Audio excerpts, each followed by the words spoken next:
I started off my calisthenics fitness journey not knowing why I should go to muscular failure. That was one of the mistakes I made when I first started, and I was super skinny and I didn't have any muscle. I wasn't training to failure. I was training with a lot of intensity, but I was actually resting a lot more than I should, and I wasn't pushing myself beyond that limit and forcing my body to grow. Going to muscular failure is one of the most important factors when it comes to muscle growth, and here is why. The first reason is because you have to force your muscles to adapt. You have to force your body to want to grow muscle. Going to failure just ensures that this stimulus is there, because if you're going to muscular failure, that's obviously going to signal to your body that you cannot handle the load you're putting it under, thus promoting more muscle growth and actually growing a lot more muscle than if you were not to go to muscular failure. Even though I'm saying right now that going to muscular failure is absolutely necessary for muscle growth, I want to make it known that for beginners, you don't necessarily have to go to muscular failure. Although you can, but you don't really have to push yourself super hard. You can just do some regular workouts, get your form down, get your body used to working out again. Then after a while of working out, you can actually go into muscular failure training. Especially for more intermediate people, you need to actually push yourself to failure to grow muscle, because your body's actually used to the exercises you put it through. And the only way to actually grow more muscle is to force your body to grow more muscle. Another reason why muscular failure training is beneficial is because it guarantees you muscle growth. Now, a lot of people like to use reps in reserve.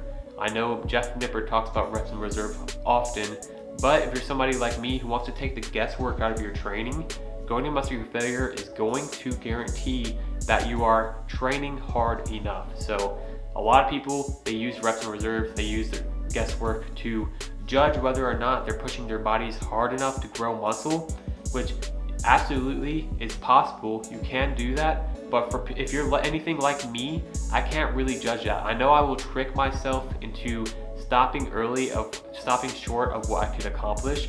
So if you actually train in muscular failure, it takes that guesswork out of it, and you guarantee that you're actually going to build muscle, because there's no doubt in your mind that you pushed and gave everything you could. Now, a lot of people who do reps in reserve, oftentimes they don't realize that they might possibly have even 10 more reps in the tank. So somebody's doing reps in reserve, they're gonna judge what they think they can do. So let's say they're gonna leave 2 or 3 reps in reserve, right?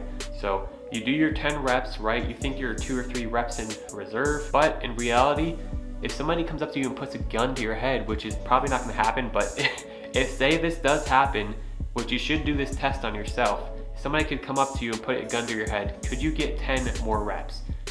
For a lot of people, this answer is yes. They could get a lot more reps than what they thought they could.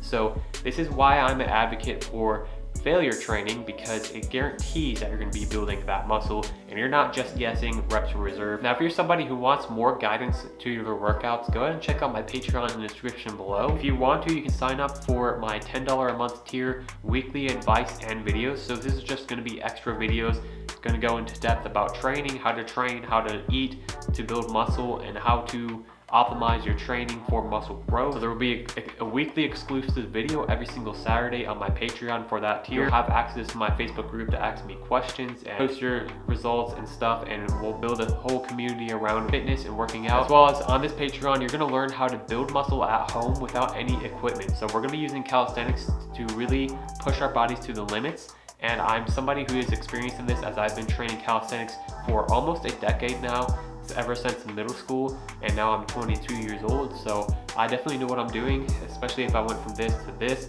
So if you're somebody who wants to build more muscle, definitely check out this tier. I also have, along with that, I have a at-home workout and coaching tier. So this is basically the same thing.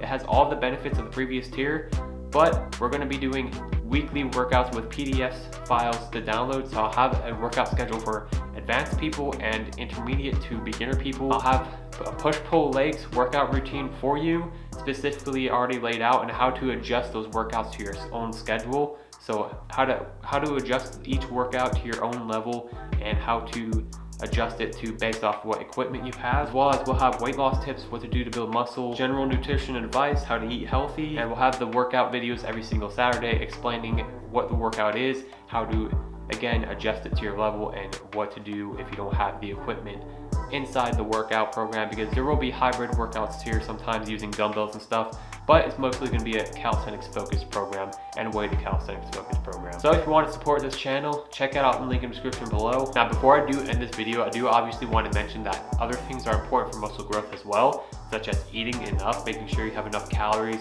and making sure you have enough protein in you. So yes, you need a calorie surplus, but we'll go into that in a different video. I think it's also important, and it would be a disservice not to mention that if you're going to failure, if you're doing failure training, it is super important to make sure that you're getting enough rest and recovery for your next workout. So you don't want to just be constantly going to failure all the time. This is a path leading to burnout. So if you're constantly pushing your body to failure, you need to rest just as hard. That is super important to keep in mind, is recover properly if you're going to go to failure as well.